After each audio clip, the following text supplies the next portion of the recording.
Sir मला काही लिहावं तुमच्यावरती, कळतच नाही सर मला काय लिहावं तुमच्यावरती. कार्य तुमचे तेवढेच, मी तेवढीच आहे तुमची कीर्ती, मी तेवढीच आहे तुमची कीर्ती. आदरणीय प्राचार्य महोदय, शिक्षक वर्ग, सर्व पालक व विद्यार्थी मित्रांनो, सर्वांना सुप्रभात. मी ईश्वरी आज तुम्हाला 2 शब्द काही सांगणार आहे, ते तुम्ही शांतपणाने ऐकून घ्यावे ही माझी नम्र विनंती. जर तुम्हाला सूर्यासारखे चमकायचे असेल तर सर्वप्रथम सूर्यासारखे जळावे लागते. जर खरंच आपल्याला यशस्वी व्हायचे असेल तर त्यासाठी अथक परिश्रम करावे लागते, अथक परिश्रम करावे लागते. मित्रांनो, नुसतंच मोठे स्वप्न पाहून हरकत नाही, तर ते स्वप्न साक्षात उतरविण्यासाठी आपल्याला सुद्धा प्रयत्न करावे लागतील. मित्रांनो, हे लक्षात ठेवा की अपयश ही यशाची पहिली पायरी आहे.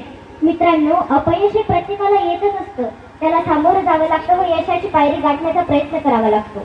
भिजलो जरी आज मी हा माझा अंत नाही, भिजलो जरी आज मी हा माझा अंत नाही, पुन्हा पेटेन मी नव्याने, हे सामर्थ्य नाशवंत नाही, हे सामर्थ्य नाशवंत नाही.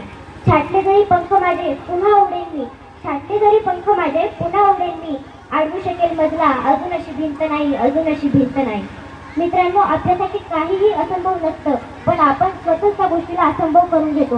हे विसरू नका मित्रांनो की असंभव या शब्दातच संभव हा शब्द लपलेला आहे. मित्रांनो, आई वडिलांनी गरिबी आणि शिक्षणाच्या अभावाचं दुःख पाहिलेलं असतं. कदाचित म्हणूनच ते त्यांच्या मुलांना सांगत असतात की बाळा, मन लावून अभ्यास कर. बाळांनो, आई वडील शेतात राबून तुमच्यासाठी, तुमच्या अभ्यासासाठी हवं नाही ते उपलब्ध करून देतात.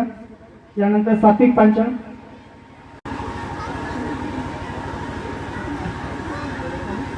आदरणीय व्यासपीठ, गुरुजन वर्ग आणि माझ्या मित्रमैत्रिणी, मी 9th पात्र झालो आणि स्कॉलरशिप होल्डर सुद्धा झालो. त्याचं मी पूर्ण श्रेय राजमाता इंग्लिश स्कूलला देतो आणि सोबतच माझ्या आई वडिलांच्या आशीर्वादाने मी 9th पात्र झालो.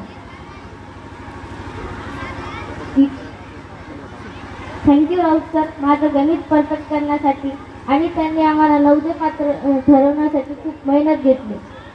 थँक्यू लोमटे सर, आम्हाला सतत मार्गदर्शन केल्याबद्दल आणि तुमचं हे मार्गदर्शन मी जीवनात कधीही विसरणार नाही. Thank you all teacher staff to give me support and encourage. Thanks a lot to all teacher staff. Thank you mummy papa. Thank you.